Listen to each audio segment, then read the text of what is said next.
13년 만에 다시 본 전처는 길바닥에 앉아 있었습니다. 그날 아침 저는 시장 골목에서 비닐을 뒤집어 쓴 채 웅크린 한 여인을 발견했습니다. 처음엔 그냥 지나치려 했지만 이상하게 발걸음이 떨어지지 않았습니다. 가까이 다가가 얼굴을 확인하는 순간 저는 그 자리에 얼어붙었습니다. 그 사람은 13년 전 제가 이혼한 전처 윤미정이었습니다. 단정하고 깔끔했던 그 사람이 지금 제 앞에서 때 묻은 얼굴로 떨고 있었습니다. 미정 씨 저예요. 기석이에요. 하지만 그녀는 저를 알아보지 못했습니다. 텅 빈 눈빛으로 허공만 바라볼 뿐이었습니다. 나중에 안 사실이지만 그녀는 작년에 20번도 넘게 우리 아들에게 전화를 걸었다고 합니다. 하지만 단 한 번도 전화를 받지 않았습니다.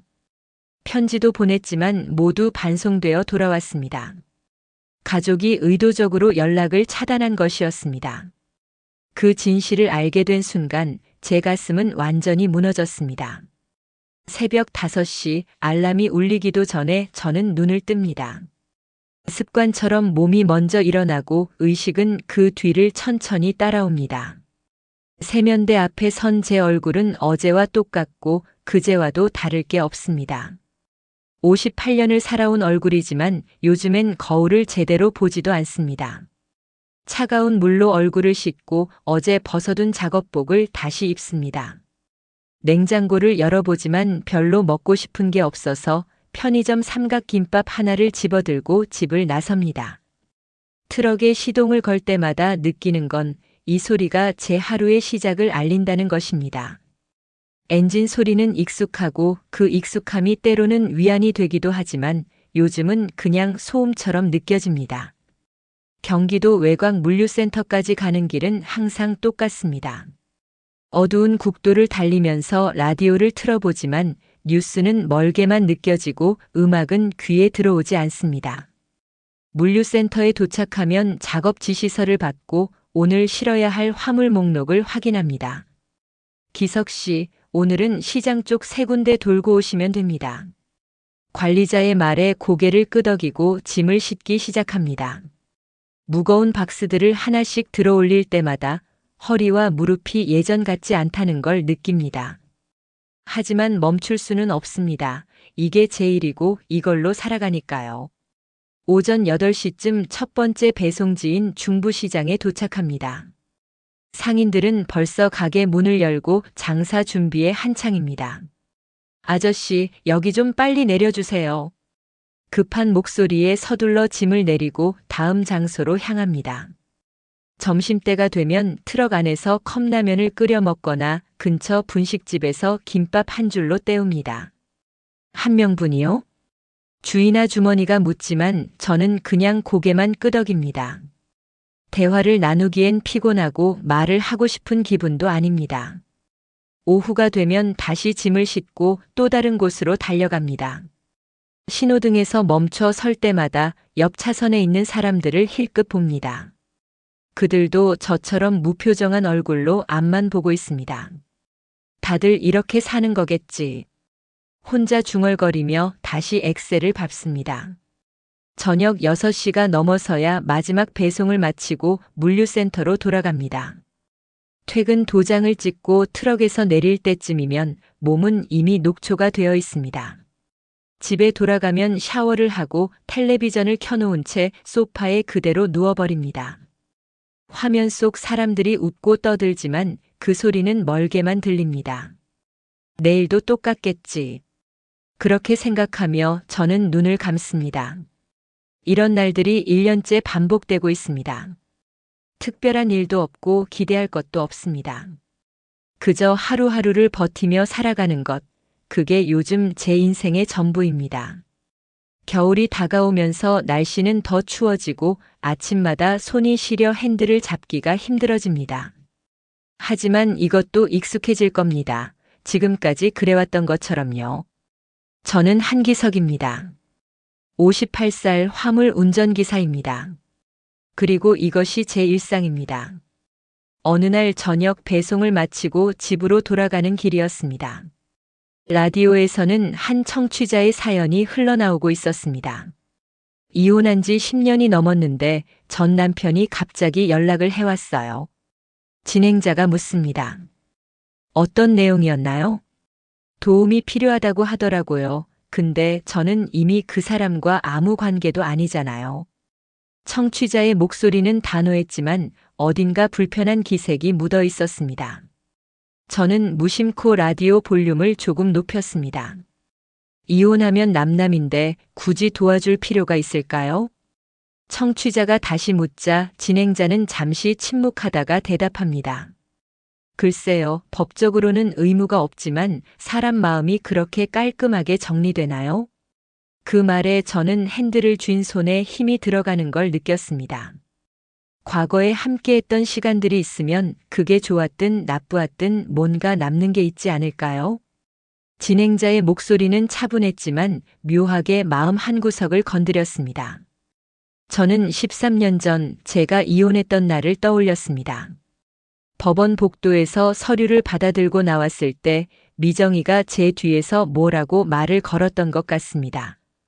하지만 저는 돌아보지 않았고 그 뒤로 다시는 연락하지 않았습니다.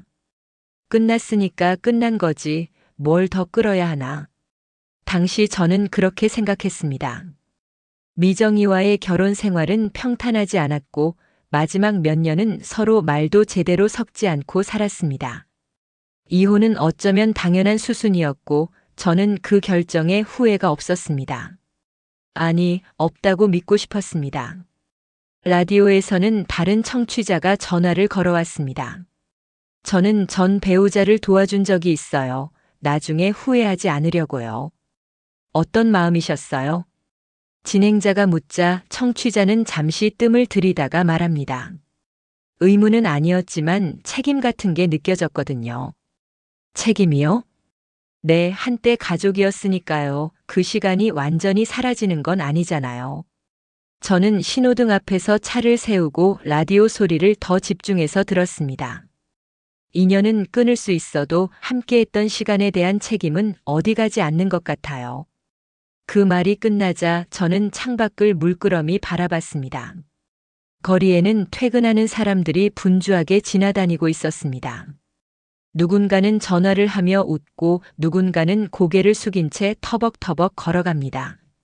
미정이는 지금 어떻게 살고 있을까? 그런 생각이 문득 스쳤지만 저는 곧 고개를 저었습니다. 알 필요 없어. 이미 끝난 일인데.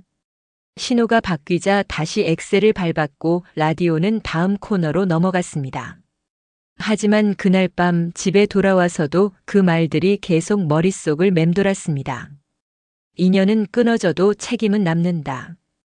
저는 그게 무슨 의미인지 정확히 알지 못했습니다. 단지 가슴 한구석이 묘하게 불편했고 그 불편함은 쉽게 사라지지 않았습니다. 그날 이후로도 저는 여전히 똑같은 일상을 반복했습니다. 하지만 어쩐지 뭔가 달라질 것 같은 예감이 희미하게 느껴졌습니다. 그게 뭔지는 알 수 없었지만 곧 알게 될 거라는 생각이 들었습니다. 다음 날 아침 저는 평소보다 일찍 눈이 떴습니다. 어젯밤 라디오에서 들었던 이야기 때문인지 잠을 설친 것 같았습니다.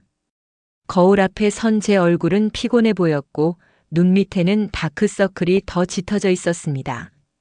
나이 먹으니까 이것도 회복이 안 되네. 혼잣말을 하며 찬물로 세수를 하고 어제와 똑같은 작업복을 입었습니다. 냉장고를 열어보니 김치 몇 조각과 오래된 반찬통만 덩그러니 놓여 있었습니다. 장을 봐야 하는데. 그런 생각을 하면서도 결국 편의점으로 발걸음을 옮겼습니다. 삼각김밥 2개와 캔커피 하나를 집어들고 계산대로 향했습니다. 4,500원입니다. 알바생의 목소리는 기계적이었고 저 역시 말없이 카드를 내밀었습니다. 트럭에 올라타 시동을 거는데 오늘따라 엔진 소리가 유난히 거칠게 들렸습니다. 이것도 곧 정비를 맡겨야 하나. 걱정이 앞섰지만 정비소에 가려면 또 하루치 수입을 포기해야 합니다. 결국 그냥 출발했고 국도를 달리는 내내 엔진 소리에 신경이 쓰였습니다. 물류센터에 도착하자 오늘 배송 목록이 평소보다 많았습니다. 기석 씨, 오늘 좀 빡셉니다. 시장 쪽 5군데 돌아야 해요. 관리자의 말에 한숨이 나왔지만 내색하지 않고 고개를 끄덕였습니다. 알겠습니다. 짐을 싣는 동안 옆에서 젊은 기사 한 명이 투덜거렸습니다. 이 양을 어떻게 오늘 안에 다 돌아요 말이 돼요? 관리자는 딱 잘라 말했습니다. 못하면 다른 사람 쓸게요. 그 말에 젊은 기사는 입을 다물었고 저는 묵묵히 짐을 계속 실었습니다. 이게 현실이지 불평한다고 달라지는 건 없어. 첫 번째 배송지는 중부시장 입구였습니다. 좁은 골목에 트럭을 대고 짐을 내리는데 뒤에서 경적 소리가 요란하게 울렸습니다. 빨리 치우세요. 길 막혀요. 저는 서둘러 박스를 내렸지만 무거운 짐 때문에 속도가 나지 않았습니다. 아저씨, 좀 빨리 해요. 뒤에 선차 운전자가 창문을 열고 소리쳤습니다. 저는 대꾸하지 않고 그저 일을 끝내는 데만 집중했습니다. 마지막 박스를 내리고 나자 허리가 뻐근하고 손목이 욱신거렸습니다. 점점 힘들어지네. 두 번째, 세 번째 배송을 마치고 나니 어느새 정오가 넘어 있었습니다. 점심을 먹을 시간도 아까워서 트럭 안에서 아침에 사놓은 김밥을 꺼내 먹었습니다. 창밖으로는 사람들이 식당에 들어가고 웃으며 대화를 나누는 모습이 보였습니다. 저 사람들도 다들 힘들겠지. 그렇게 생각하며 김밥을 씹는데 입맛이 없어서 삼키기가 힘들었습니다.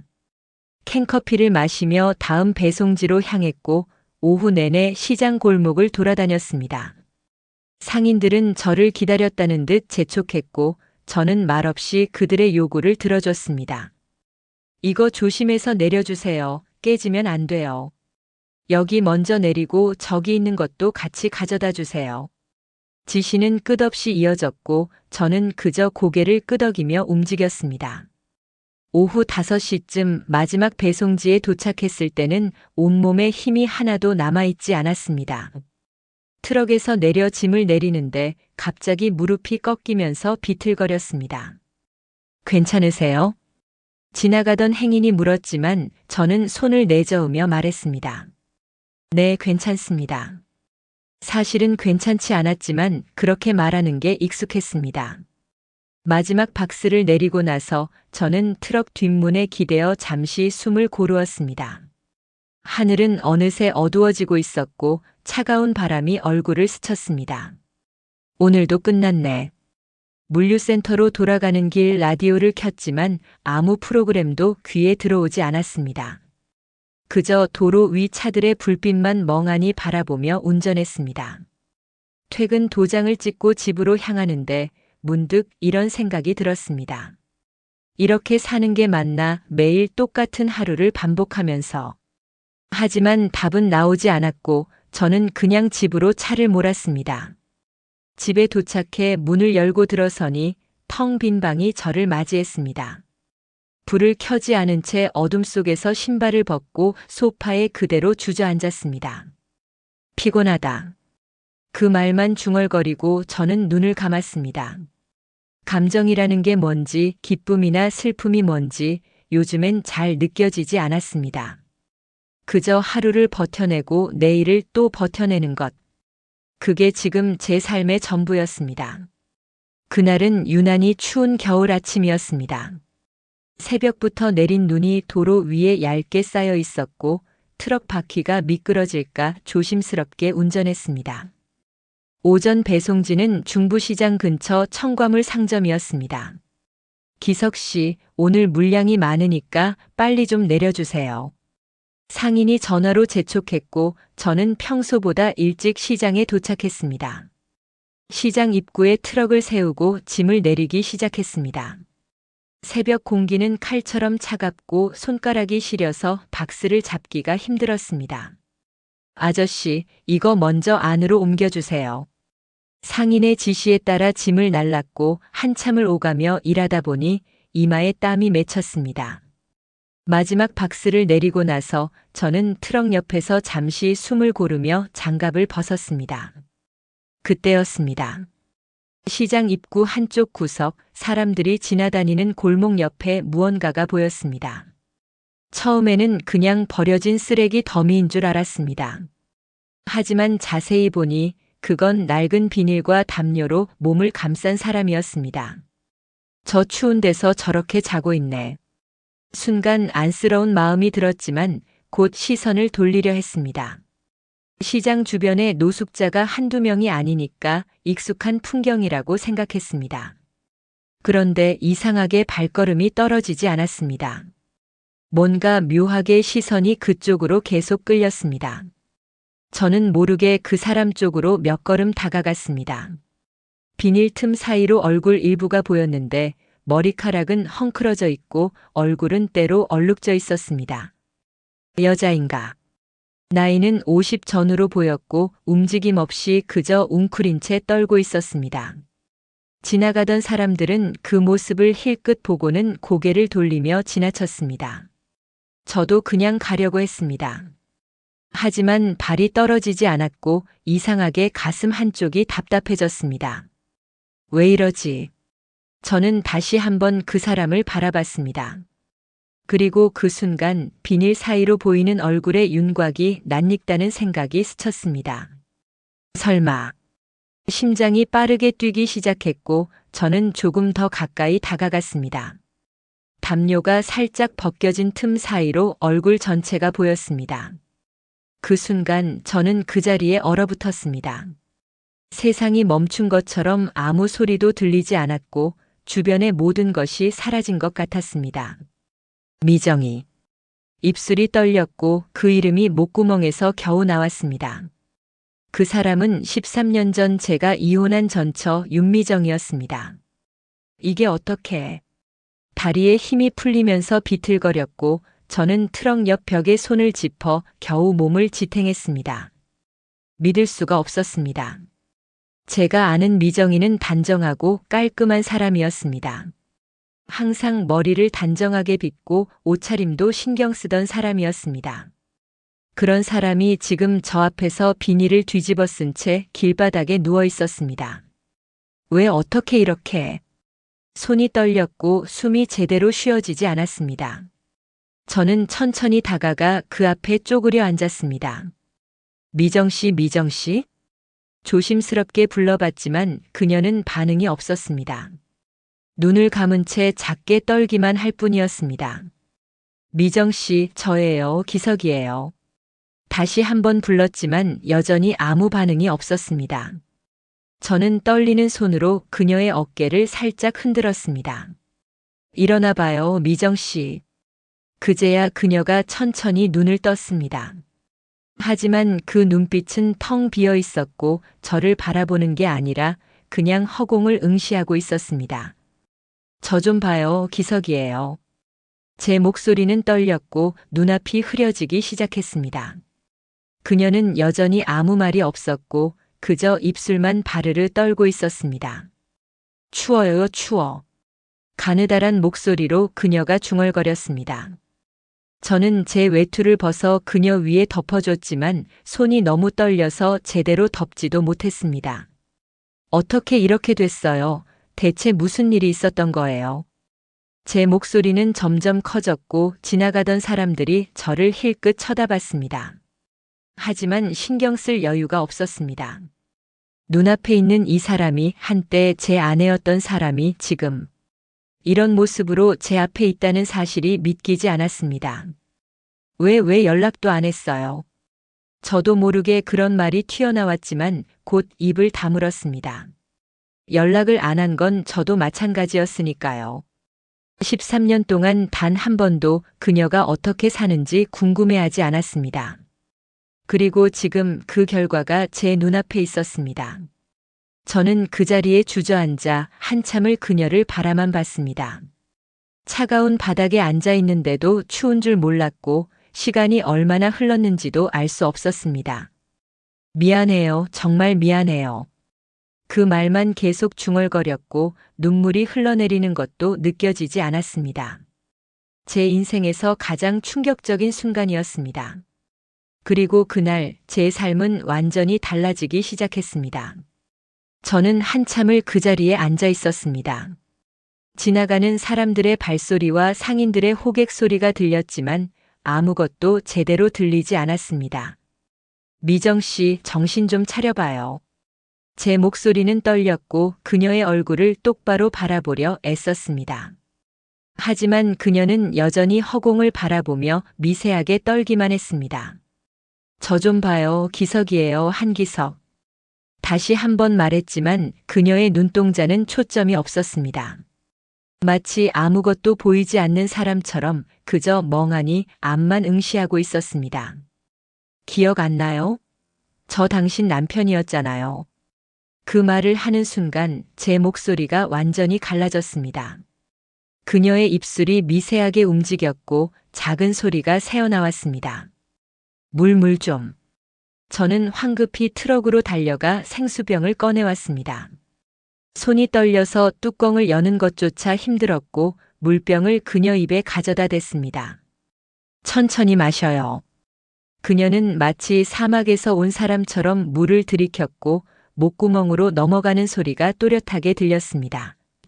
반 병을 다 마신 후에야 그녀는 조금 진정된 듯 보였습니다.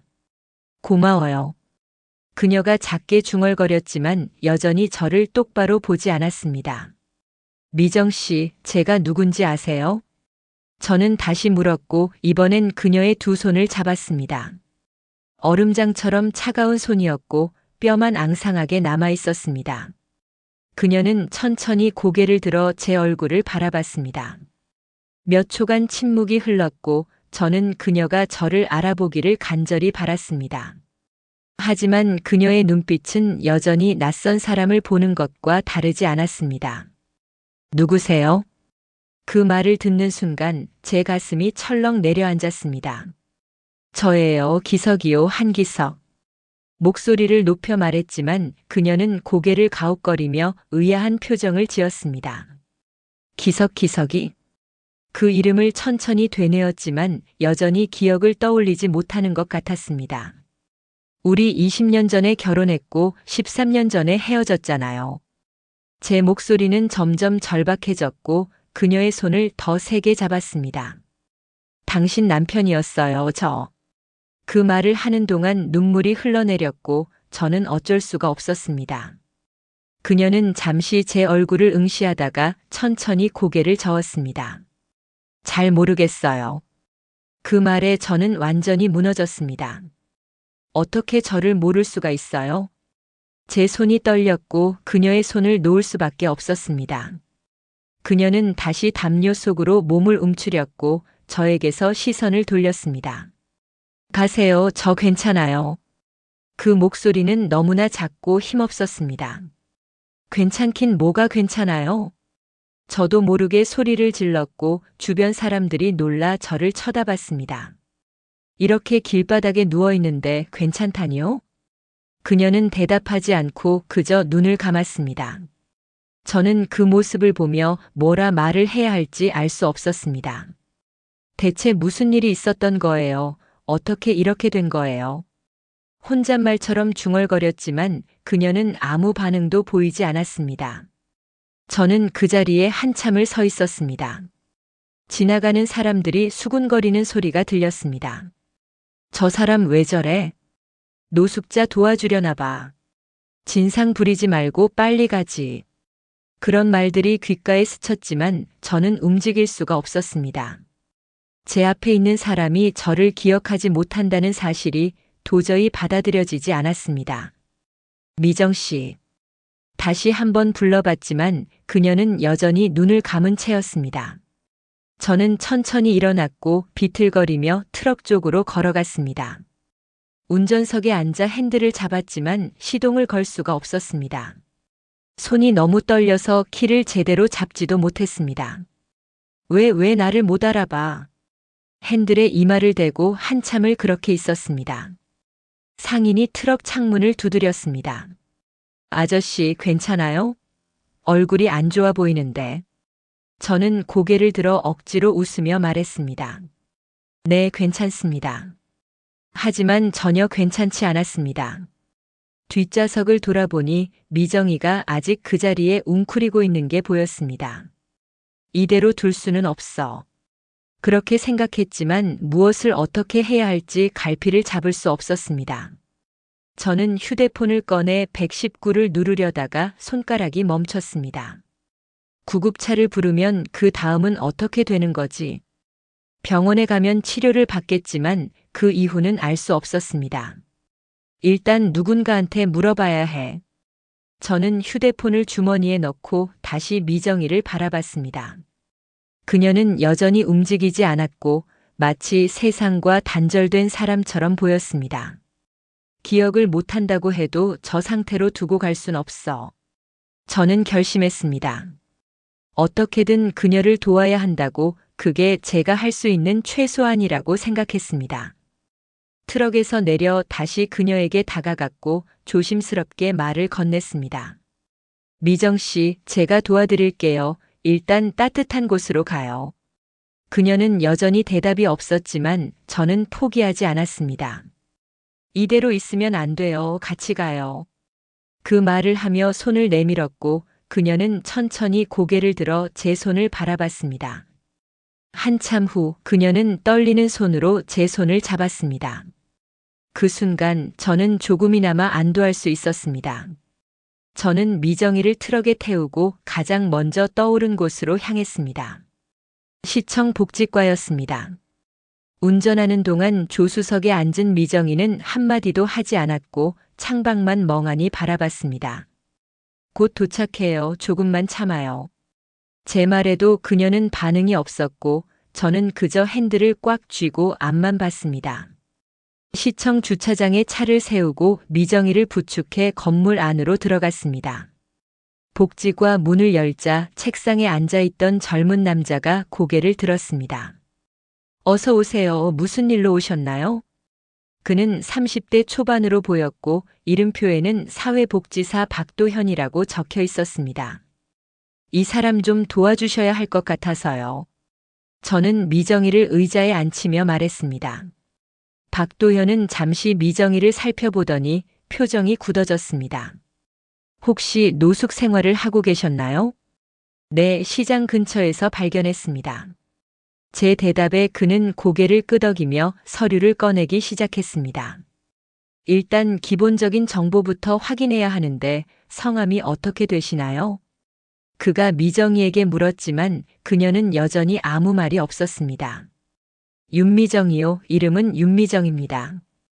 제가 대신 대답하자 박도현은 컴퓨터를 두드리기 시작했습니다. 윤미정 씨 잠시만요. 키보드 소리가 한참 이어지더니 그의 표정이 미묘하게 변했습니다. 혹시 이분과 무슨 관계세요? 전 배우자입니다. 그 말을 하는 게 얼마나 어려운지 목소리가 떨렸습니다. 박도현은 잠시 저를 바라보다가 다시 화면을 들여다봤습니다. 윤미정 씨 맞으시네요. 기록이 있습니다. 기록이요? 제 목소리가 높아졌고 그는 조심스럽게 말을 이어갔습니다. 네, 약 6개월 전에 저희 쪽으로 신고가 들어왔었습니다. 무슨 신고요?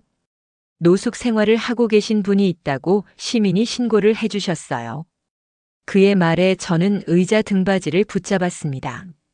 그럼 6개월 전부터 저 상태였다는 건가요? 최소한 그때부터는요. 정확히 언제부터인지는 알 수 없지만요. 박도현은 서류를 넘기며 계속 설명했습니다.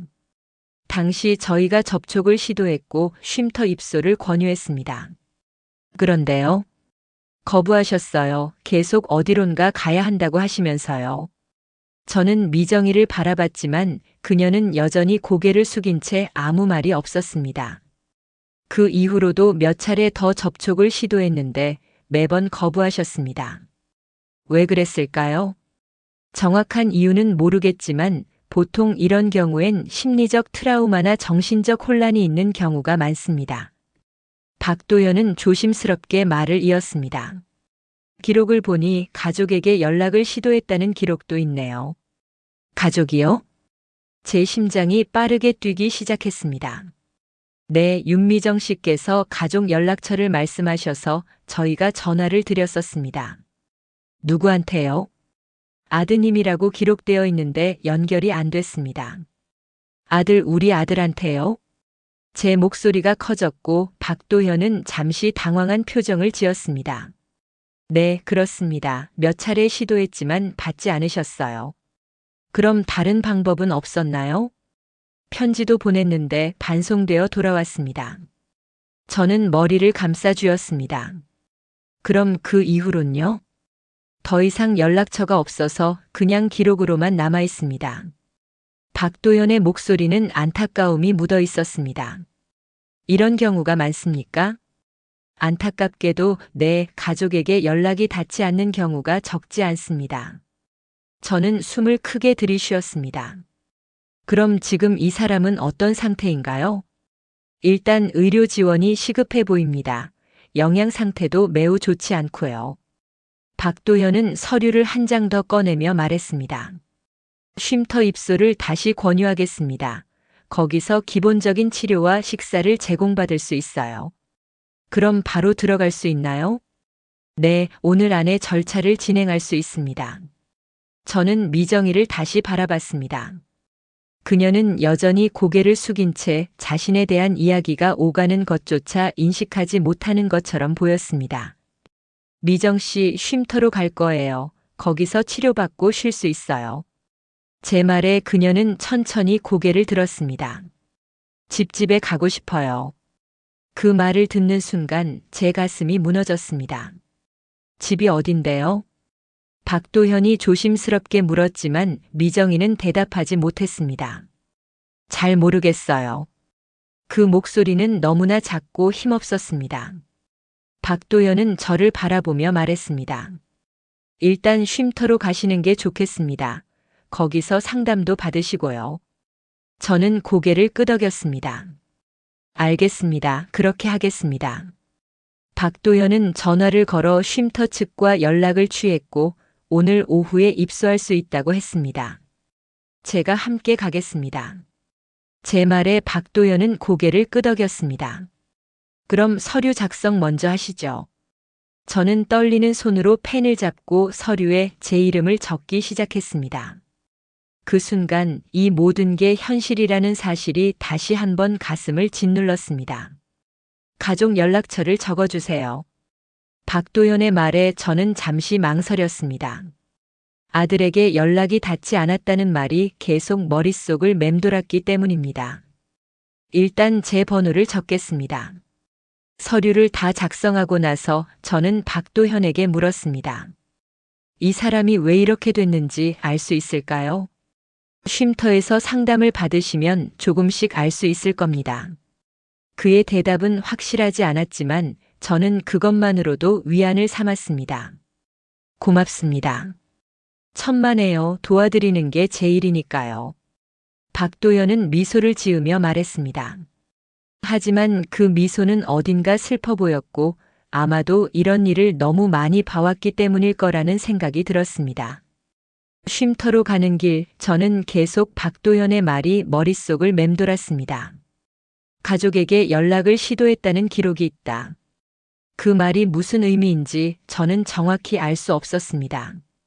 미정이는 조수석에 앉아 여전히 창밖만 바라보고 있었습니다. 미정 씨, 우리 아들한테 연락한 적 있어요? 조심스럽게 물었지만 그녀는 대답하지 않았습니다. 전화했어요? 아니면 편지라도 보냈어요? 다시 물었지만 여전히 반응이 없었습니다. 저는 한숨을 쉬며 다시 앞을 바라봤습니다. 쉼터에 도착하자 중년의 여성 상담사가 우리를 맞이했습니다. 윤미정 씨 맞으시죠? 들어오세요. 그녀는 친절한 목소리로 미정이를 안으로 안내했습니다. 보호자분은 잠시 대기실에서 기다려주세요. 저는 대기실 의자에 앉아 복도를 오가는 사람들을 멍하니 바라봤습니다. 1시간쯤 지났을까 상담사가 다시 나왔습니다. 보호자분, 잠시 이야기 좀 나눌까요? 저는 그녀를 따라 작은 상담실로 들어갔습니다. 윤미정 씨 상태가 좋지 않습니다. 영양실조도 심하고 정신적으로도 많이 지쳐 계세요. 상담사의 말에 저는 고개를 끄덕였습니다. 일단 며칠간 안정을 취하면서 기본적인 치료를 받으셔야 할 것 같아요. 그렇게 해주세요. 그런데 한 가지 여쭤보고 싶은 게 있는데요. 상담사는 서류를 한 장 꺼내 보여줬습니다. 시청 복지과에서 넘어온 기록인데 윤미정 씨께서 가족에게 연락하려고 여러 번 시도하셨다고 되어 있어요. 네, 그렇다고 들었습니다. 혹시 그때 연락을 받으신 적 있으세요? 저는 고개를 저었습니다. 아니요, 저는 전혀 몰랐습니다. 아드님한테는요? 아들한테도 물어봐야 할 것 같은데 저도 잘 모르겠습니다. 상담사는 잠시 저를 바라보다가 조심스럽게 말을 이었습니다. 보통 이런 경우 가족이 의도적으로 연락을 피하는 경우가 있습니다. 의도적으로요? 제 목소리가 커졌고 상담사는 고개를 끄덕였습니다. 네, 안타깝지만 그런 일이 적지 않아요. 그럴 리가 없습니다. 우리 아들은 그럴 애가 아니에요. 저는 단호하게 말했지만 마음 한구석에서는 불안감이 커지고 있었습니다. 혹시 확인해 보시는 게 어떨까요? 상담사의 말에 저는 잠시 망설였습니다. 알겠습니다. 확인해 보겠습니다. 상담을 마치고 밖으로 나오자 해는 이미 기울고 있었습니다. 저는 트럭에 앉아 휴대폰을 꺼냈습니다. 아들의 번호를 눌러 전화를 걸었고 몇 번의 신호음 끝에 연결되었습니다. 아버지? 응, 나다. 무슨 일이세요? 요즘 전화 잘 안 하시잖아요. 아들의 목소리는 평소와 다르지 않았습니다. 동훈아, 너한테 물어볼 게 있어. 네, 말씀하세요. 혹시 내 엄마한테 연락 온 적 있니? 전화 너머로 잠시 침묵이 흘렀습니다. 왜 갑자기 그런 걸 물어보세요? 그냥 궁금해서 그래, 있었어? 아니요, 없었어요. 아들의 대답은 너무나 단호했습니다. 정말? 네, 이혼하신 지 13년이 넘었는데 무슨 연락이 있겠어요. 저는 잠시 말을 잃었습니다. 그래, 알았다. 아버지, 혹시 무슨 일 있으세요? 아니, 아무것도 아니다. 그냥 문득 궁금해서. 그러세요? 그럼 저 바빠서요. 끊을게요. 그래, 수고해라. 전화를 끊고 나서 저는 한참을 멍하니 앉아 있었습니다. 아들의 목소리에서 뭔가 어색한 느낌을 받았지만 확신할 수는 없었습니다. 정말 연락이 없었을까? 그 생각이 계속 머릿속을 떠나지 않았습니다. 다음 날 저는 다시 쉼터를 찾았습니다. 미정이는 깨끗한 옷을 입고 침대에 누워 있었습니다. 좀 나아지셨어요? 제 말에 그녀는 천천히 고개를 끄덕였습니다. 네, 고마워요. 천만에요. 당연한 걸 한 거예요. 저는 의자를 끌어앉으며 조심스럽게 물었습니다. 미정 씨, 제가 하나만 물어봐도 될까요? 네. 혹시 저희 아들한테 연락한 적 있으세요? 그 질문에 미정이의 표정이 미묘하게 변했습니다. 전화했었어요. 언제요? 작년쯤이요. 그녀의 목소리는 떨렸고 눈가가 붉어지기 시작했습니다. 몇 번이나 했는데 안 받더라고요. 몇 번이요?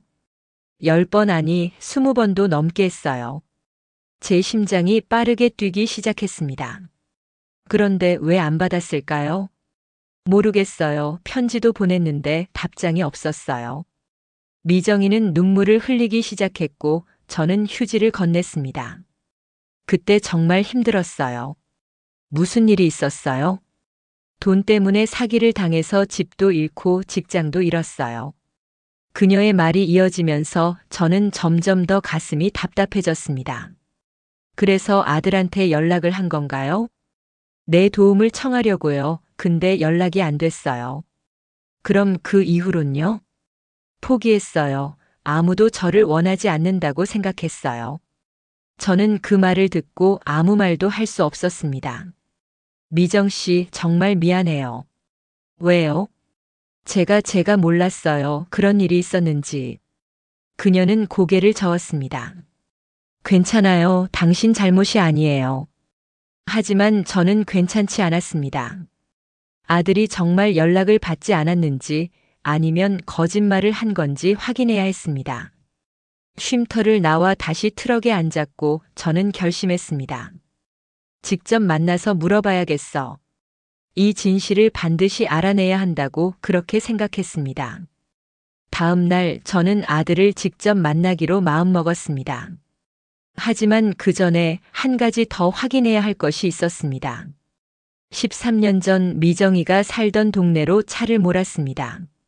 그곳은 서울 외곽의 작은 주택가였고 예전 기억이 하나씩 떠올랐습니다. 골목을 천천히 지나가다가 한 슈퍼마켓 앞에 차를 세웠습니다. 은혜 슈퍼라는 간판이 여전히 그 자리에 있었습니다. 슈퍼를 운영하는 최은재 씨는 미정이와 가까운 이웃이었습니다. 문을 열고 들어서자 계산대에 앉아있던 은재가 고개를 들었습니다. 어머, 기석 씨? 그녀는 놀란 표정으로 저를 바라봤습니다. 은재 씨, 오랜만입니다. 정말 오랜만이네요. 10년은 넘은 것 같아요. 13년 됐습니다. 저는 카운터 앞에 서며 말을 이었습니다.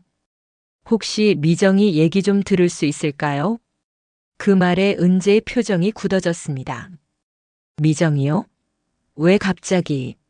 최근에 미정이를 만났습니다. 네. 어디서요? 시장 근처에서 노숙 생활을 하고 있더라고요. 은재는 손으로 입을 막으며 충격받은 표정을 지었습니다.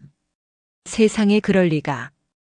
은재 씨, 미정이가 저희 아들한테 연락했다고 하던데 혹시 아세요? 은재는 잠시 망설이다가 한숨을 깊게 쉬었습니다. 알아요. 제가 다 봤어요. 뭘 보셨는데요? 앉으세요. 얘기 좀 해야 할 것 같아요. 은재는 슈퍼 문을 잠그고 저를 안쪽 작은 테이블로 안내했습니다. 기석 씨, 이거 말하기가 정말 조심스럽긴 한데. 그녀는 물 한 잔을 건네며 천천히 말을 시작했습니다.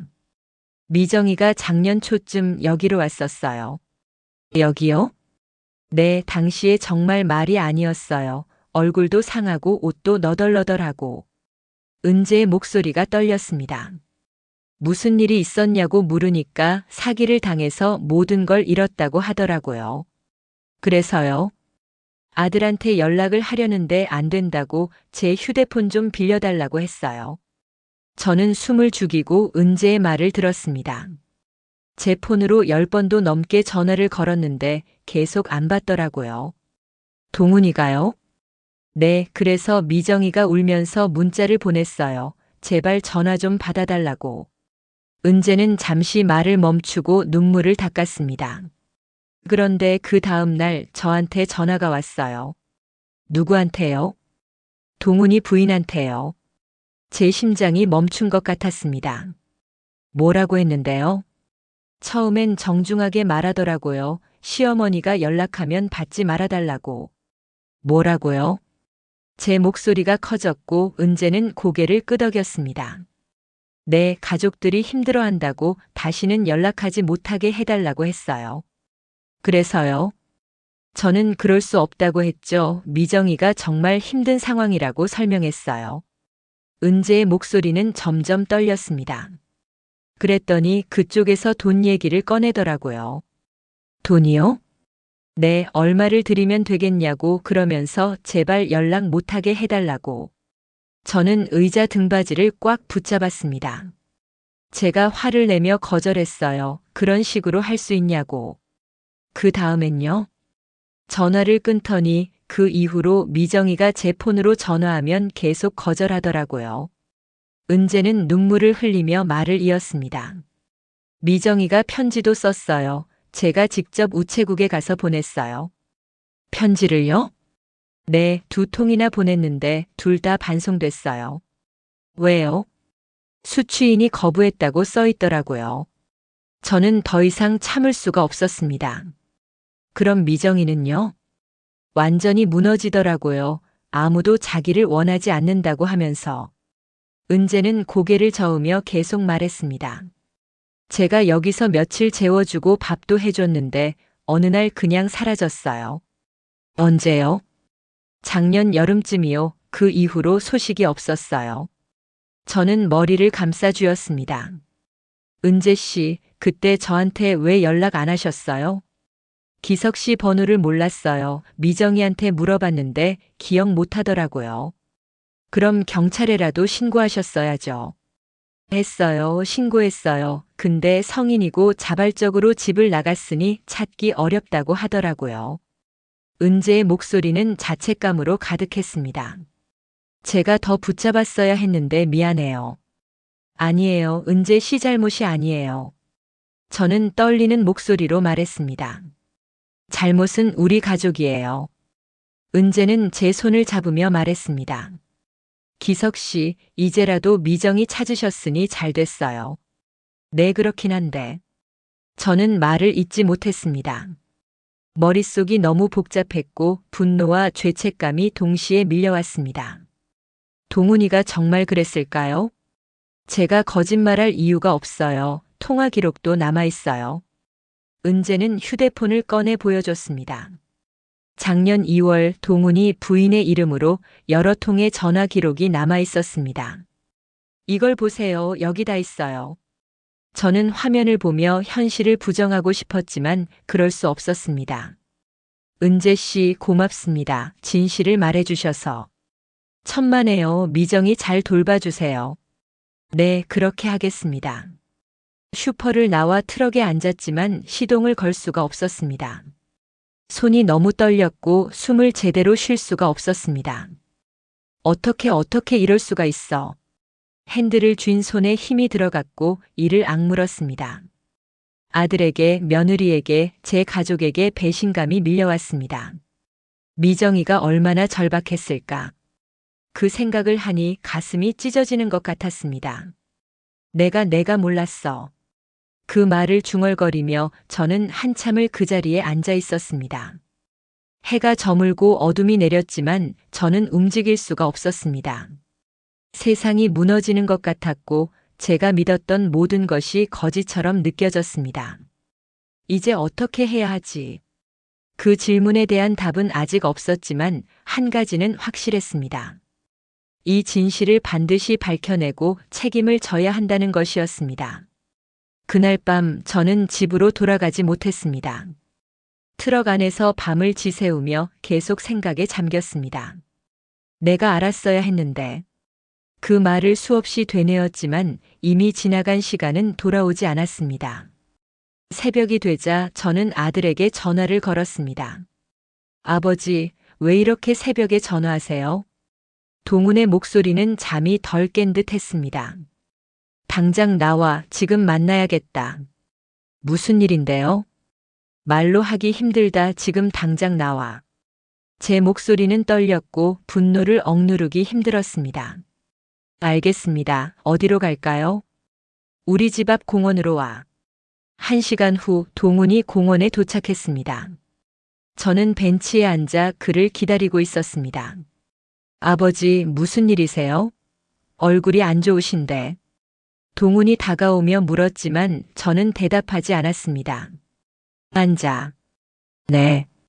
그가 옆에 앉자 저는 천천히 입을 열었습니다. 내 엄마 찾았다. 동훈의 얼굴이 순간 굳었습니다. 네. 윤미정, 내 엄마 말이야. 아버지, 갑자기 왜 엄마 얘기를? 시장 근처에서 노숙자로 살고 있더라. 동훈은 아무 말도 하지 못했습니다. 내 엄마가 작년에 너한테 전화했지? 아니요, 안 했어요. 그의 대답은 여전히 단호했습니다. 거짓말하지 마. 최은재 씨한테 다 들었어. 동훈의 얼굴이 창백해졌습니다. 아버지, 20번도 넘게 전화했는데 왜 안 받았어? 그게 편지도 보냈는데 왜 반송시켰어? 제 목소리는 점점 커졌고 동훈은 고개를 숙였습니다. 대답해. 왜 그랬어? 아버지, 제 입장도 들어주세요. 입장? 무슨 입장? 엄마가 연락했을 때 저희도 힘들었어요. 동훈의 목소리는 떨렸습니다. 아이들 학원비에 집값에 저도 직장에서 힘들고. 그래서? 그게 내 엄마를 버릴 이유가 돼? 버린 게 아니에요. 동훈이 목소리를 높였습니다. 그럼 뭐야? 전화 안 받고 편지 반송한 게 아내가 그랬어요. 뭐? 아내가 받지 말라고 했어요. 엄마가 돈 달라고 할 게 뻔하니까. 저는 그 말을 듣고 숨이 막혔습니다. 그래서 넌 그냥 듣기만 했어? 아버지, 저도 고민했어요. 근데 뭐?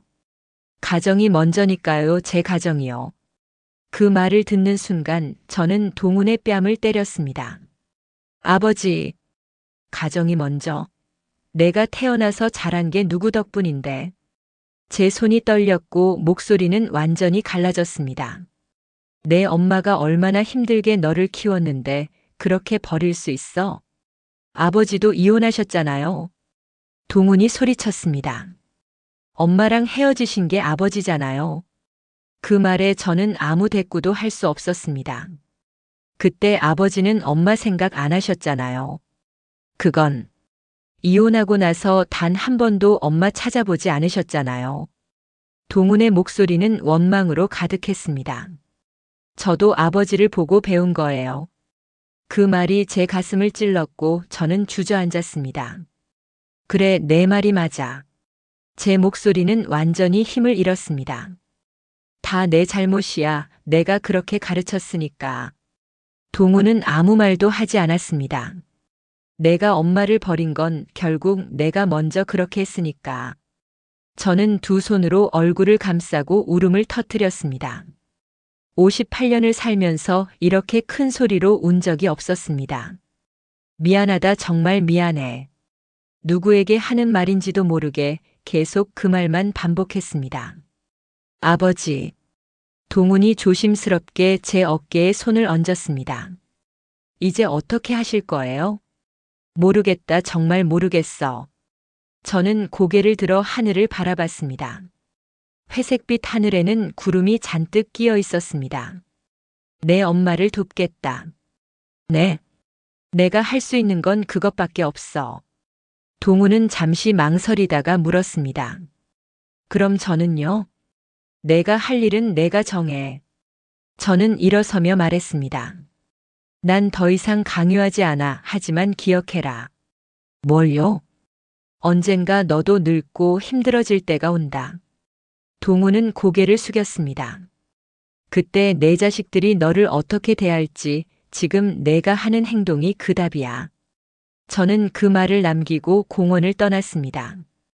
트럭에 앉아 시동을 걸었지만 어디로 가야 할지 알 수 없었습니다. 내가 뭘 잘못한 걸까? 그 질문에 대한 답은 너무나 명확했습니다. 저는 13년 전 미정이와 이혼하면서 모든 걸 끝낸 줄 알았습니다. 하지만 끝난 게 아니었습니다. 책임은 여전히 남아 있었고 저는 그걸 외면했습니다. 미정아, 정말 미안해. 그 말을 중얼거리며 저는 쉼터로 향했습니다. 미정이를 만나야 했습니다. 그리고 제가 할 수 있는 모든 걸 해야 했습니다. 그게 제가 지금 할 수 있는 유일한 속죄였습니다. 쉼터에 도착해 상담사에게 물었습니다. 윤미정 씨 면회 가능한가요? 네, 가능합니다. 안으로 들어가세요. 미정이는 창가에 앉아 밖을 바라보고 있었습니다. 미정 씨. 제 목소리에 그녀는 천천히 고개를 돌렸습니다. 왔어요. 네, 왔습니다. 저는 그녀 옆에 앉으며 말했습니다. 미정 씨, 제가 도와드릴게요. 왜요? 그게 제가 해야 할 일이니까요. 미정이는 저를 바라보며 작게 미소 지었습니다. 고마워요. 그 미소를 보는 순간 저는 다시 눈물이 나왔습니다. 하지만 이번엔 참지 않았습니다. 눈물을 흘리며 그저 그녀 옆에 앉아 있었습니다. 그리고 마음속으로 다짐했습니다. 이번엔 절대 외면하지 않겠다고, 끝까지 책임지겠다고. 그날 이후 저는 매일 쉼터를 찾았습니다. 아침 배송을 마치고 나면 점심시간을 이용해 미정이를 만났습니다. 처음엔 그저 옆에 앉아 있기만 했습니다. 말을 걸어도 대답이 없는 날이 많았고 그녀는 여전히 창밖만 바라봤습니다. 오늘 날씨가 좋네요. 제가 말을 건네면 그녀는 고개만 살짝 끄덕일 뿐이었습니다. 점심은 드셨어요? 네. 짧은 대답만 돌아왔지만 저는 포기하지 않았습니다. 일주일쯤 지나자 상담사가 저를 따로 불렀습니다. 보호자분, 잠시 이야기 좀 할까요? 네, 무슨 일인가요? 윤미정 씨 상태가 조금씩 나아지고 있습니다. 정말요? 네, 영양 상태도 회복되고 있고 정신적으로도 안정을 찾아가고 계세요. 상담사의 말에 저는 안도의 한숨을 쉬었습니다. 그런데 한 가지 문제가 있습니다. 무슨 문제요? 쉼터는 최대 3개월까지만 머무실 수 있어요. 그럼 그 이후엔요? 자립할 수 있도록 도와드리거나 다른 시설로 이동하셔야 합니다. 저는 잠시 생각에 잠겼습니다. 제가 돌보면 안 될까요? 보호자분이 직접 돌보시겠다는 건가요? 네, 그게 가능한가요? 상담사는 잠시 망설이다가 대답했습니다. 불가능하진 않지만 쉽지 않으실 거예요. 괜찮습니다. 제가 할 수 있습니다.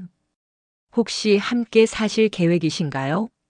그 질문에 저는 멈칫했습니다. 함께 산다는 건 생각해 보지 않았습니다. 아니요, 그건 아니고 근처에 작은 방이라도 구해드리려고 합니다. 그러시면 생활비 지원도 필요하실 텐데요. 제가 감당할 수 있습니다.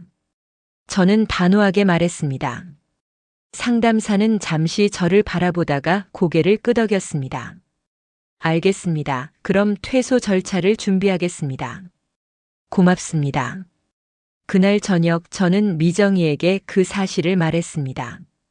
미정 씨, 여기서 나가실 준비를 해야 할 것 같아요. 나간다고요? 그녀의 목소리에 불안함이 묻어났습니다. 제가 방을 구해드릴게요. 걱정하지 마세요. 왜 그렇게까지 해주세요? 그게... 저는 말을 잇지 못하고 잠시 침묵했습니다. 제가 해야 할 일이니까요. 당신 잘못이 아니에요. 미정이가 조용히 말했습니다. 우리 이혼한 지 13년이나 됐어요. 이젠 남남이에요. 그래도 괜찮아요. 저 혼자서도 살 수 있어요. 그녀는 고개를 저으며 말했습니다. 하지만 저는 그 말을 믿을 수 없었습니다.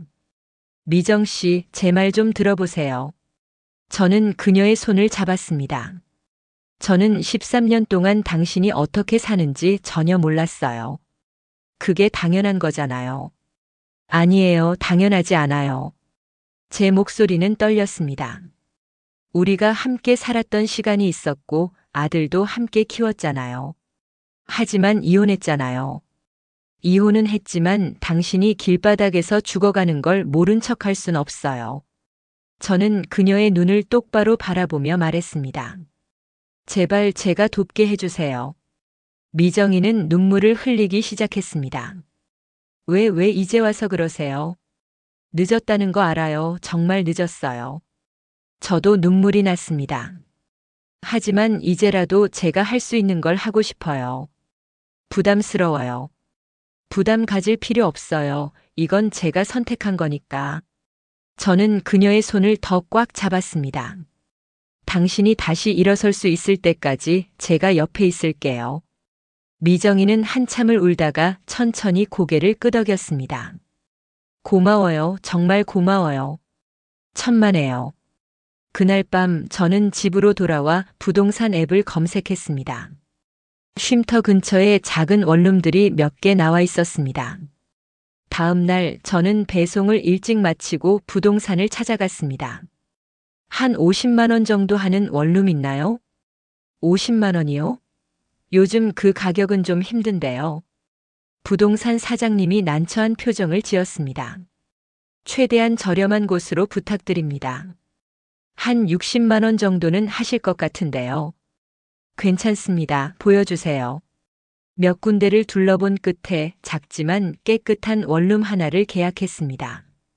보증금 500만 원에 월세 60만 원이었습니다. 제 통장 잔액을 확인하니 보증금을 내고 나면 100만 원 정도 남았습니다. 한 달은 버틸 수 있겠지. 그렇게 생각하며 계약서에 서명했습니다. 일주일 후 미정이를 그 원룸으로 데려갔습니다. 여기가 제가 살 곳이에요. 네, 마음에 드세요? 너무너무 좋아요. 그녀는 방 안을 천천히 둘러보며 눈물을 흘렸습니다. 제 방이 생긴 게 얼마 만인지 모르겠어요. 저는 그 모습을 보며 제 선택이 옳았다는 걸 확신했습니다. 미정 씨, 필요한 거 있으면 언제든 말씀하세요. 고마워요, 정말로. 당연한 거예요. 그날 저녁 저는 미정이가 방에 잘 정착할 수 있도록 필요한 물건들을 사다 날랐습니다. 이불, 베개, 냄비, 그릇, 수건. 많은 건 아니었지만 기본적으로 살아가는데 필요한 것들이었습니다. 이제 여기서 편히 쉬세요. 네, 고마워요. 문을 나서는데 미정이가 뒤에서 불렀습니다. 기석 씨. 네. 왜 이렇게까지 해주세요? 진짜 이유가 뭐예요? 저는 잠시 망설이다가 솔직하게 대답했습니다. 죄책감 때문이에요. 죄책감이요? 네, 제가 당신을 이렇게 만든 건 아니지만 몰랐다는 게 잘못이에요. 저는 천천히 말을 이었습니다. 그리고 우리 아들이 당신을 버렸을 때 저도 같이 버린 거나 마찬가지니까요. 미정이는 아무 말이 없었습니다. 이제라도 제가 할 수 있는 걸 하고 싶어요. 그게 다예요. 고마워요. 그녀의 목소리는 작았지만 진심이 담겨 있었습니다. 저는 고개를 끄덕이고 조심스럽게 문을 닫았습니다. 밖으로 나와 트럭에 앉아 한참을 그 건물을 바라봤습니다. 이게 맞는 걸까? 그 질문에 대한 확실한 답은 없었습니다. 하지만 한 가지는 분명했습니다. 이건 제가 선택한 길이고 끝까지 가볼 생각이었습니다. 미정이가 원룸으로 이사한 지 한 달이 지났습니다. 처음엔 모든 게 순조로울 것 같았습니다. 저는 매일 저녁 퇴근 후 미정이의 집을 들렀고 필요한 게 있는지 확인했습니다. 오늘 저녁은 드셨어요?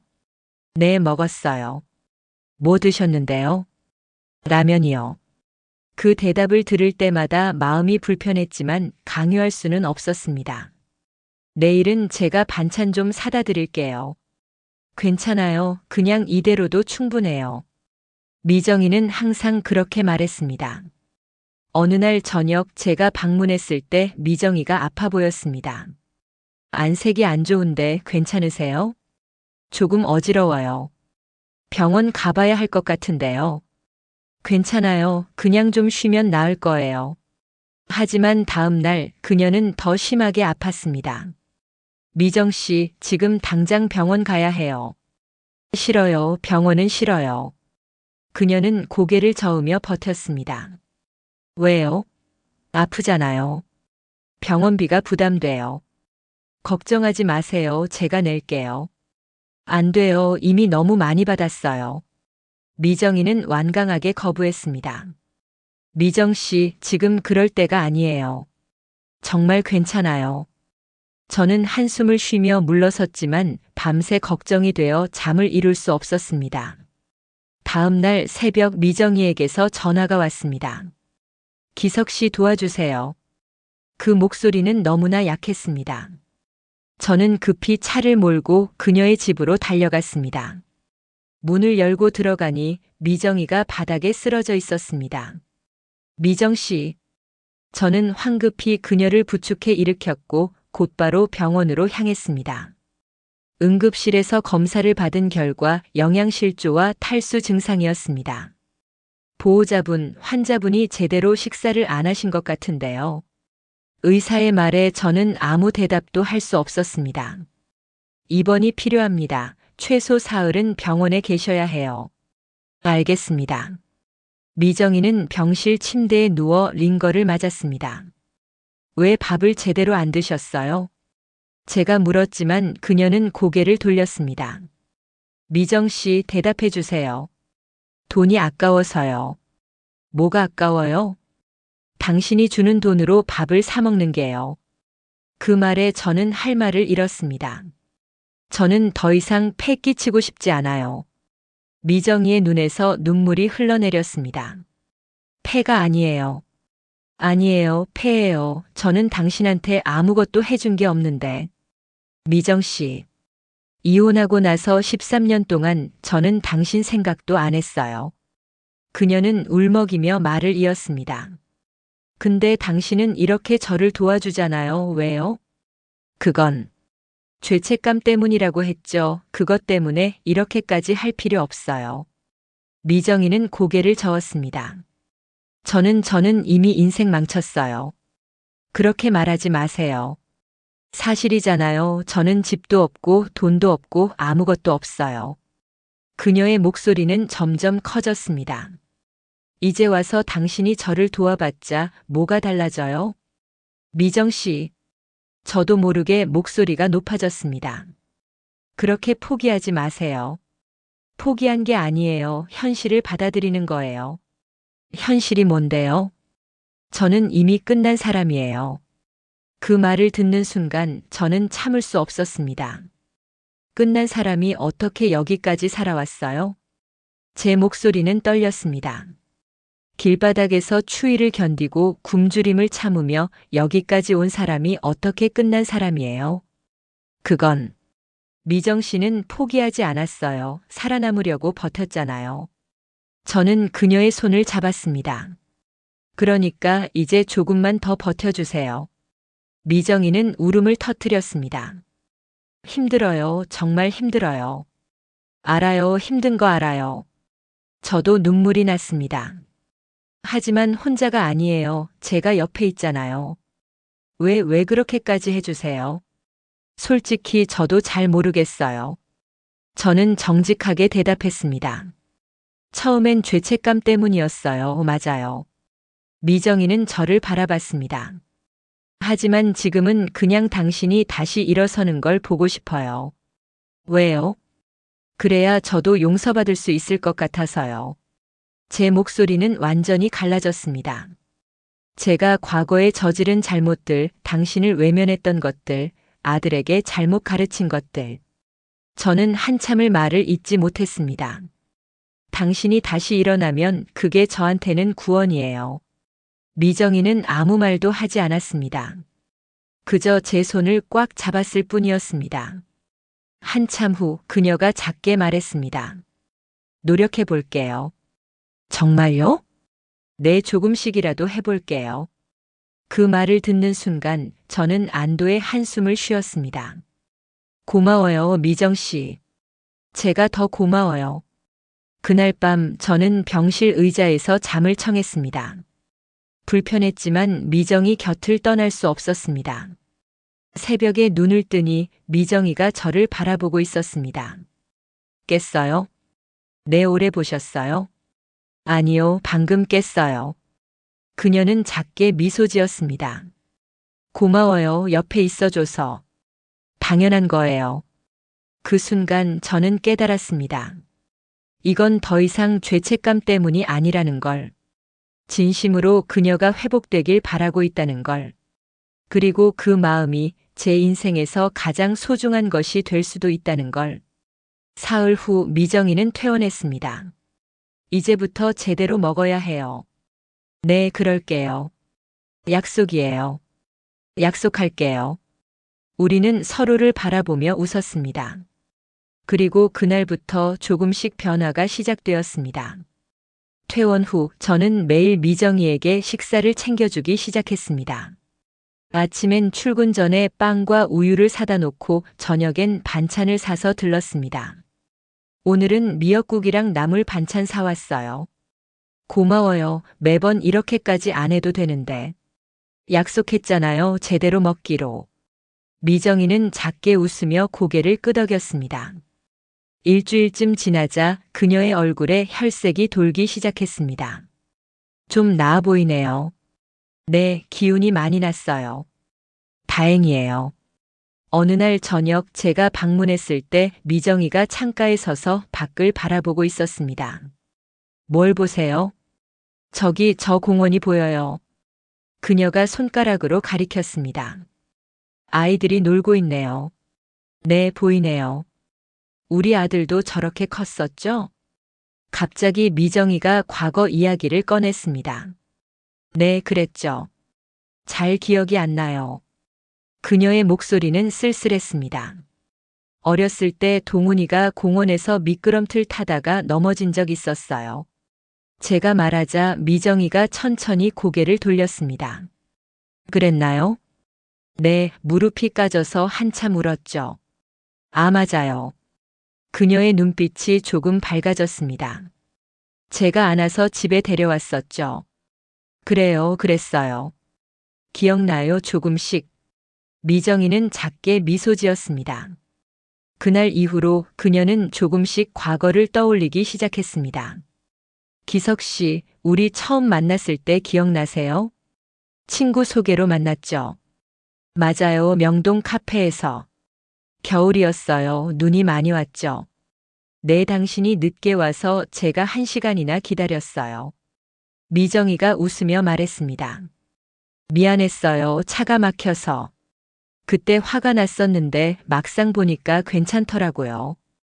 우리는 그렇게 과거를 하나씩 되짚었습니다. 좋았던 기억들, 행복했던 순간들을 천천히 떠올렸습니다. 한 달쯤 지나자 미정이는 스스로 밖으로 나가기 시작했습니다. 오늘 산책했어요. 정말요? 어디까지 갔는데요? 공원 한 바퀴 돌았어요. 혼자요? 네, 혼자서도 할 수 있더라고요. 그녀의 얼굴엔 자신감이 묻어났습니다. 대단하네요. 이제 조금씩 혼자서도 할 수 있을 것 같아요. 그 말을 듣는 순간 저는 뭔가 뿌듯하면서도 쓸쓸했습니다. 어느 날 미정이가 먼저 제안했습니다. 기석 씨, 저 일 좀 찾아보고 싶어요. 일요? 네, 이대로 계속 도움만 받을 순 없잖아요.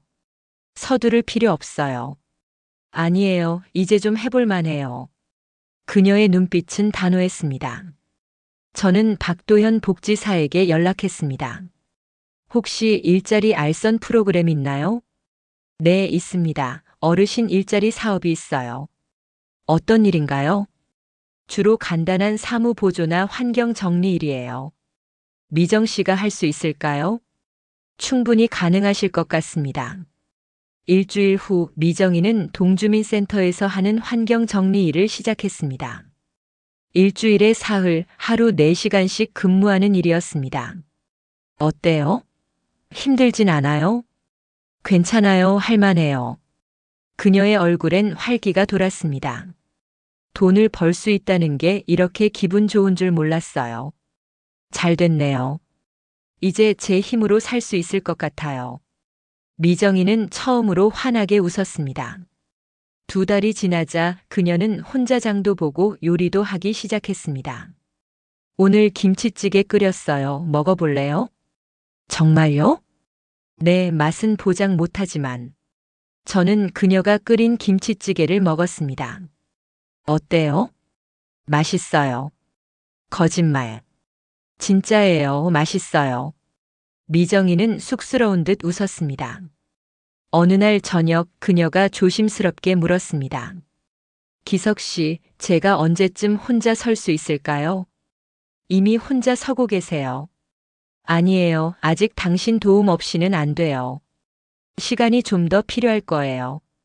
얼마나요? 서두를 필요 없어요. 천천히 가면 돼요. 그녀는 고개를 끄덕였습니다. 고마워요. 끝까지 함께 있어줘서. 당연한 거예요. 하지만 저는 알고 있었습니다. 언젠가 미정이가 완전히 혼자 설 수 있을 때가 온다는 걸. 그때가 되면 저는 더 이상 필요 없을 거라는 걸. 그 생각을 하니 마음 한구석이 허전했습니다. 3달째 되던 날 미정이가 상담을 받으러 병원에 갔습니다. 정신과 의사는 그녀의 상태가 많이 좋아졌다고 했습니다. 기억도 많이 돌아왔고 정신적으로도 안정되셨어요. 그럼 완전히 회복된 건가요? 제가 물었지만 의사는 고개를 저었습니다. 완전한 회복은 시간이 더 필요합니다. 하지만 일상생활은 충분히 가능하세요. 다행이네요. 병원을 나오며 미정이가 말했습니다. 기석 씨 덕분이에요. 아니에요. 미정 씨가 노력하신 거예요. 혼자였으면 못했을 거예요. 그녀는 제 손을 잡았습니다. 정말 고마워요. 저도 그녀의 손을 꽉 잡았습니다. 저도 고마워요. 포기하지 않아줘서. 우리는 서로를 바라보며 웃었습니다. 그 순간 저는 깨달았습니다. 미정이를 돕는 일이 제게도 치유가 되고 있다는 걸. 제가 과거에 저질렀던 잘못들, 외면했던 책임들이 조금씩 용서받고 있다는 걸. 이제 조금만 더 가면 돼요. 제 말에 미정이가 고개를 끄덕였습니다. 네, 조금만 더요. 우리는 함께 걸으며 앞으로 나아갔습니다. 천천히 하지만 확실하게. 넉 달째 되던 어느 저녁이었습니다. 저는 평소처럼 미정이의 집을 찾았습니다. 문을 열자 그녀가 식탁에 앉아 옛날 사진 앨범을 보고 있었습니다. 뭘 보세요? 옛날 사진이요. 쉼터에서 나올 때 가져온 거예요. 저는 그녀 옆에 앉았습니다. 앨범 속엔 우리의 결혼식 사진, 동훈이 어렸을 때 사진들이 있었습니다. 이때가 좋았죠? 미정이가 결혼식 사진을 가리키며 말했습니다. 네, 그랬죠. 우리 언제부터 틀어진 걸까요? 갑자기 그녀가 조심스럽게 물었습니다. 저는 잠시 망설였습니다. 정확히 언제부터인지는 모르겠어요. 저는 알아요. 미정이의 목소리는 낮았습니다. 동훈이가 중학교 들어갈 무렵부터였어요. 그때요? 네, 당신 사업이 어려워지고 저는 일을 시작했죠. 그녀는 천천히 말을 이었습니다. 그때부터 우리 대화가 줄었어요. 저는 아무 말도 할 수 없었습니다. 서로 바빴고 지쳤고 이야기할 시간도 없었죠. 미안해요. 아니에요. 저도 마찬가지였어요. 미정이는 고개를 저었습니다. 우리 둘 다 잘못했어요. 잠시 침묵이 흘렀습니다. 기석 씨, 하나만 물어봐도 될까요? 네, 뭐든 물어보세요. 왜 이혼하자고 했어요? 그 질문에 저는 긴 한숨을 쉬었습니다. 솔직히 도망치고 싶었어요. 뭐로부터요? 책임으로부터요. 제 목소리는 떨렸습니다. 사업 실패하고 빚도 생기고 집안 분위기도 안 좋았잖아요. 그래서 저를 버린 건가요? 버린 건 아니었어요. 그럼 뭔데요? 미정이의 목소리에 감정이 묻어났습니다. 그냥 같이 있으면 더 힘들 것 같았어요. 당신만 힘들었나요? 아니에요. 미정 씨도 힘들었다는 거 알아요. 그럼 왜 혼자 결정했어요? 그녀의 목소리가 높아졌습니다. 제게 한 번이라도 물어봤어야죠. 같이 헤쳐나갈 수 있는지. 미안해요. 미안하다는 말로 되는 게 아니에요. 미정이가 눈물을 흘리기 시작했습니다. 13년이에요. 13년 동안 저는 혼자였어요. 알아요. 모르잖아요.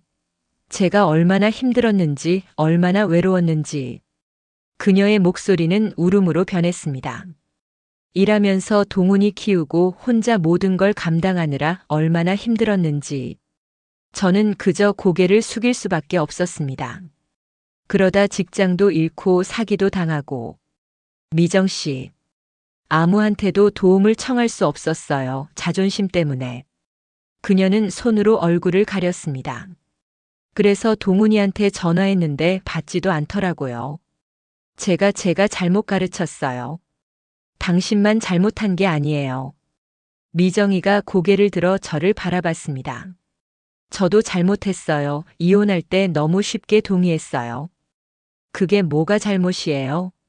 싸워야 했어요. 끝까지 붙잡고 같이 해결하자고 했어야 했어요. 그녀는 눈물을 닦았습니다. 근데 저도 지쳐서 그냥 놓아버렸어요. 우리는 한참을 말없이 앉아 있었습니다. 기석 씨. 네. 왜 지금 와서 저를 도와주는 거예요? 미정이가 다시 물었습니다. 죄책감 때문이라고 했지만 정말 그것뿐인가요? 저는 깊게 숨을 들이쉬었습니다. 처음엔 그랬어요. 지금은요? 지금은. 저는 그녀의 눈을 똑바로 바라봤습니다. 당신이 다시 일어서는 걸 보면서 저도 용서받는 것 같아요. 용서요? 네, 제가 저질렀던 잘못들에 대해서요. 제 목소리는 떨렸습니다. 미정 씨가 회복되는 걸 보면서 저도 조금씩 나아지는 것 같아요. 그럼 저는 당신의 구원인가요? 어쩌면요. 저는 솔직하게 대답했습니다. 미정이는 한참을 저를 바라보다가 작게 웃었습니다. 아이러니하네요. 뭐가요? 제가 바닥까지 떨어졌을 때 당신이 나타났고, 그녀는 천천히 말을 이었습니다. 당신도 저를 도우면서 치유받고 있다니. 그렇네요. 우리는 서로를 바라보며 씁쓸하게 웃었습니다. 기석 씨, 하나만 더 물어봐도 될까요? 네. 우리 다시 시작할 수 있을까요? 그 질문에 저는 한참을 망설였습니다. 무슨 의미로요? 부부로요. 미정 씨. 농담이에요. 그녀가 웃으며 손을 저었습니다. 이제 와서 그럴 생각 없어요. 다행이에요. 왜요? 실망했어요? 아니요, 그게 맞는 것 같아서요. 저는 솔직하게 말했습니다. 우리는 이미 그 시간을 지나왔어요. 네, 맞아요. 미정이가 고개를 끄덕였습니다. 이제는 다른 관계로 남는 게 맞는 것 같아요. 어떤 관계요?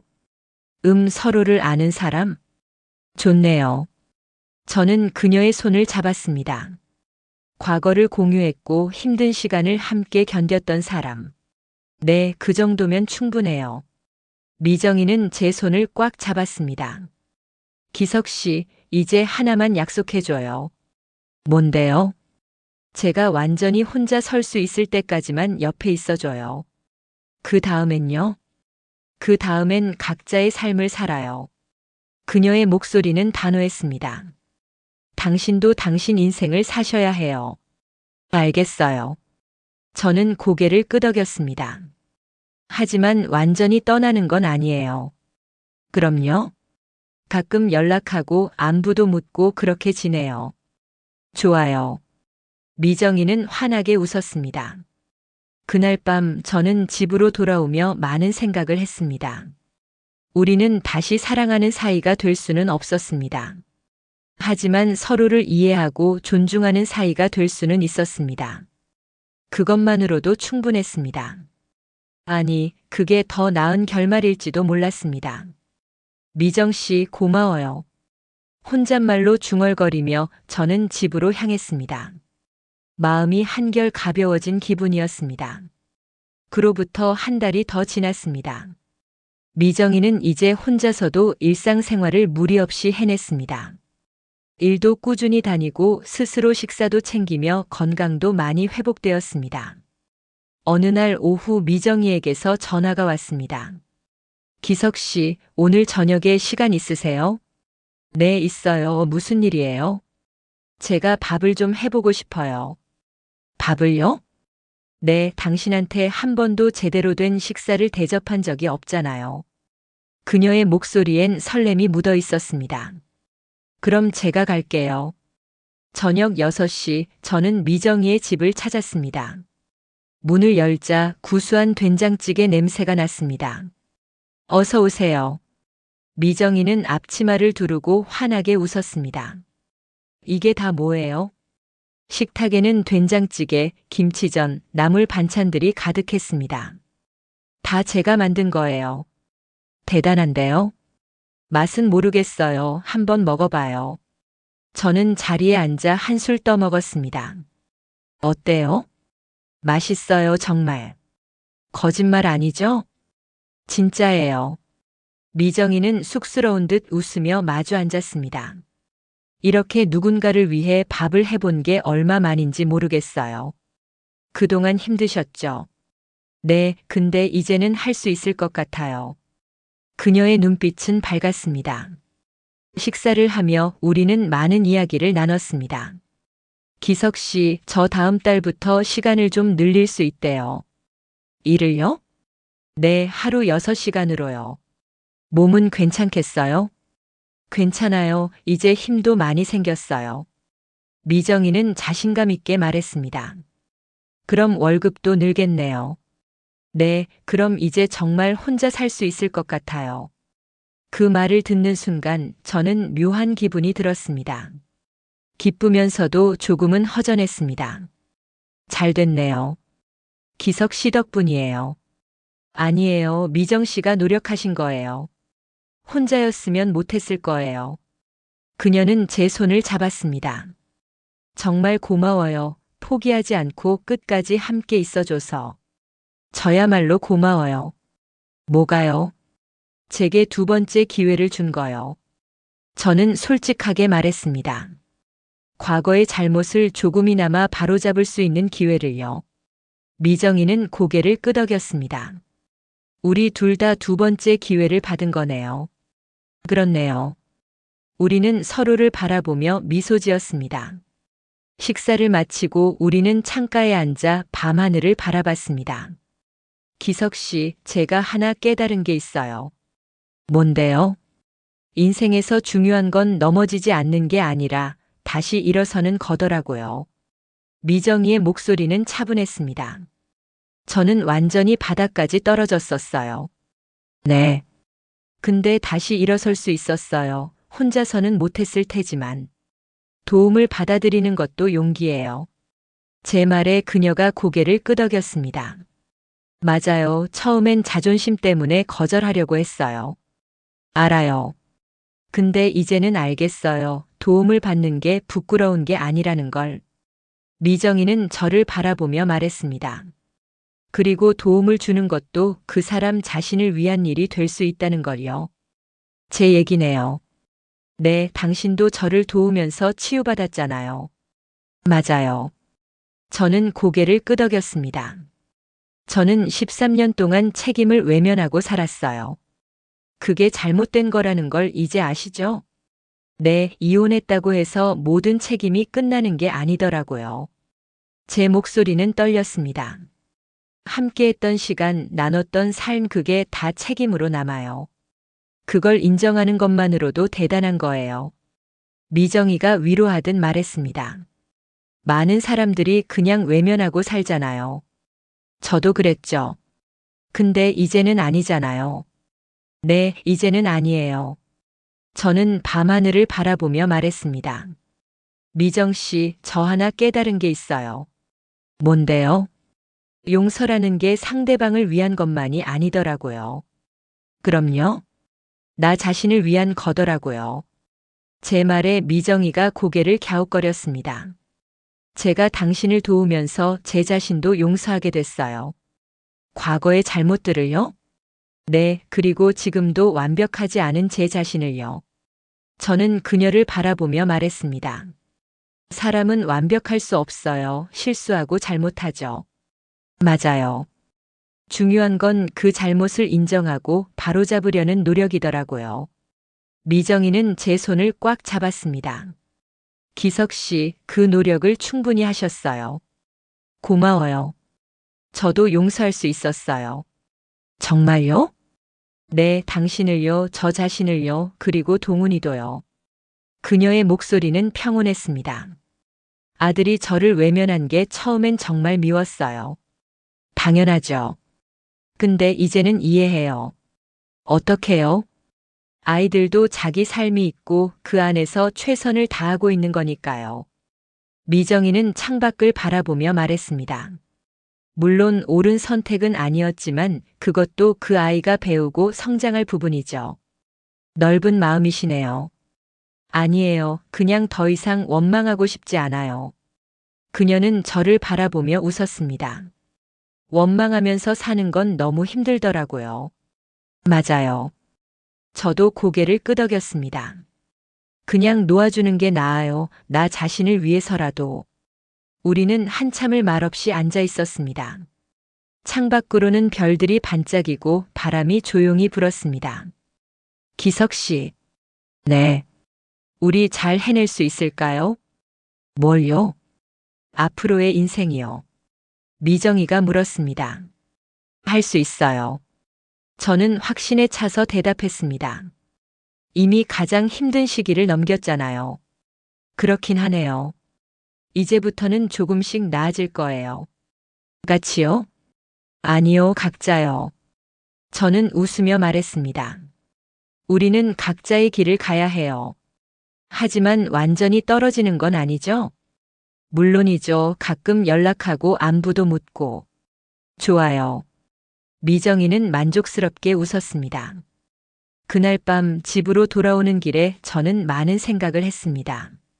인생은 한 번의 선택으로 완성되는 게 아니더라는 것. 실수하고 넘어지고 다시 일어서는 과정이 모두 삶이라는 것. 그리고 가장 중요한 건 포기하지 않는 것이라는 것을요. 미정 씨 고마워요. 혼잣말로 중얼거리며 저는 집으로 향했습니다. 이제 곧 우리는 각자의 길로 갈 것입니다. 하지만 이 경험은 평생 제 안에 남아 저를 더 나은 사람으로 만들어줄 것입니다. 그것만으로도 충분했습니다. 6개월이 지났습니다. 계절은 어느새 봄에서 가을로 바뀌어 있었습니다. 미정이는 이제 완전히 혼자 생활할 수 있게 되었습니다. 일도 안정적으로 하고 있었고 작은 월세방에서 독립적인 삶을 살고 있었습니다. 저는 여전히 일주일에 한두 번 정도 연락을 주고받았습니다. 미정 씨, 요즘 어떻게 지내세요? 잘 지내요. 일도 재미있고요. 다행이네요. 기석 씨는요? 저도 잘 지내고 있어요. 짧은 대화였지만 그것만으로도 충분했습니다. 어느 가을날 오후 미정이에게서 전화가 왔습니다. 기석 씨, 오늘 상담센터에 가는데 같이 갈래요? 상담센터요? 네, 정기 상담 받으러 가거든요. 혼자 가셔도 되는데. 알아요. 근데 같이 가면 좋을 것 같아서요. 그녀의 목소리는 편안했습니다. 알겠습니다. 제가 모시러 갈게요. 오후 2시 저는 미정이의 집 앞에서 그녀를 기다렸습니다. 문이 열리고 미정이가 나왔습니다. 깨끗한 옷을 입고 머리도 단정하게 빗은 모습이었습니다. 오래 기다리셨어요? 아니요, 방금 왔어요. 우리는 함께 상담센터로 향했습니다. 차 안에서 미정이가 창밖을 바라보며 말했습니다. 날씨 참 좋네요. 그러게요, 가을이 왔어요. 시간 참 빠르죠? 그러게요. 제가 당신을 처음 만난 게 6개월 전이네요. 미정이는 조용히 웃었습니다. 그때를 생각하면 꿈만 같아요. 많이 달라지셨어요. 네, 저도 느껴요. 그녀는 제 쪽을 바라보며 말했습니다. 당신 덕분이에요. 이제 그만 고마워해요. 저는 웃으며 말했습니다. 이제 우린 빚진 사이가 아니잖아요. 맞아요. 상담센터에 도착하자 상담사가 우리를 맞이했습니다. 윤미정 씨, 오랜만이에요. 안녕하세요, 선생님. 많이 좋아 보이시네요. 네, 덕분에 잘 지내고 있어요. 미정이는 상담실로 들어갔고 저는 밖에서 기다렸습니다. 1시간쯤 지나자 문이 열리고 미정이가 나왔습니다. 다 끝났어요? 네. 어땠어요? 좋았어요. 많이 나아졌다고 하시더라고요. 미정이는 환하게 웃었습니다. 이제 상담도 한 달에 한 번만 오면 된대요. 잘 됐네요. 우리는 센터를 나와 근처 공원으로 걸었습니다. 단풍잎들이 바람에 흔들리고 아이들이 놀이터에서 뛰어놀고 있었습니다. 기석 씨, 저기 벤치에 잠깐 앉을까요? 그럴까요? 우리는 나란히 벤치에 앉았습니다. 기석 씨. 네. 저 이제 정말 괜찮아요. 미정이가 조용히 말했습니다. 그래 보여요. 그러니까 이제 당신도 당신 삶을 사세요. 제 삶을요? 네, 저 때문에 너무 많은 시간을 쓰셨어요. 그녀는 제 손을 잡았습니다. 이젠 놓아줘도 돼요. 저는 잠시 말을 잃었습니다. 놓아주는 게 아니에요. 그냥 각자의 길을 가는 거죠. 맞아요. 그게 맞는 말이네요. 미정이는 고개를 끄덕였습니다. 우리 잘 해낼 수 있을 거예요. 그럼요. 저는 그녀의 손을 꽉 잡았습니다. 가끔 연락하고 안부도 묻고. 네, 그렇게 해요. 우리는 한참을 말없이 앉아 있었습니다. 바람이 불고 낙엽이 떨어지고 시간은 천천히 흘러갔습니다. 기석 씨, 이제 일어나요. 벌써요? 네, 저 집에 가서 할 일이 있어요. 미정이는 일어서며 웃었습니다. 오늘 저녁에 동네 이웃분이랑 만나기로 했거든요. 이웃분이요? 네, 같은 일 하시는 분인데 친해졌어요. 잘 됐네요. 저는 진심으로 기뻤습니다. 그럼 집까지 모셔다 드릴게요. 아니에요, 걸어갈래요. 혼자요? 네, 걷는 게 좋아요, 요즘. 미정이는 가방을 메고 일어섰습니다. 그럼 저는 여기서 가볼게요. 조심히 가세요. 네, 기석 씨도요. 그녀는 몇 걸음 걷다가 뒤돌아봤습니다. 기석 씨. 네. 정말 고마웠어요, 모든 게. 저야말로요. 미정이는 손을 흔들며 다시 걷기 시작했습니다. 저는 벤치에 앉아 그녀가 걸어가는 모습을 지켜봤습니다. 천천히 하지만 확실하게 앞으로 나아가는 그 뒷모습. 예전에 무기력하고 절망적이던 모습은 어디에도 없었습니다. 이제 그녀는 자신의 발로 서서 자신의 길을 걷고 있었습니다. 잘 가요, 미정 씨. 혼잣말로 중얼거리며 저는 미소 지었습니다. 그녀가 골목 모퉁이를 돌아 사라질 때까지 저는 그 자리에 앉아 있었습니다. 그리고 일어나 저도 제 트럭으로 향했습니다. 시동을 걸고 도로로 나서는데 가슴이 묘하게 따뜻했습니다. 고마워요, 미정 씨. 제가 미정이를 도운 게 아니라 그녀가 저를 구원해 준 것 같았습니다. 과거의 잘못을 인정하고 책임을 지는 법을 배웠습니다. 포기하지 않는 것의 중요함을 알게 되었습니다. 그리고 누군가에게 두 번째 기회를 주는 것이 결국 나 자신에게도 기회를 주는 일이라는 걸 깨달았습니다. 라디오를 켰고 조용한 음악이 흘러나왔습니다. 저는 핸들을 잡고 앞을 바라보며 운전했습니다. 이제 저도 제 삶을 살아가야 했습니다. 미정이처럼 천천히 하지만 확실하게 앞으로 나아가야 했습니다. 해가 서쪽으로 기울고 하늘은 주황빛으로 물들어갔습니다. 아름다운 저녁이었습니다. 그리고 저는 알았습니다. 내일도 모레도 앞으로의 모든 날들이 조금씩 나아질 거라는 걸. 왜냐하면 이제 저는 외면하지 않을 테니까요. 책임을 지고 최선을 다하며 살아갈 테니까요. 고맙습니다. 그 말을 중얼거리며 저는 집으로 향했습니다. 새로운 시작을 향해서 천천히 하지만 확실하게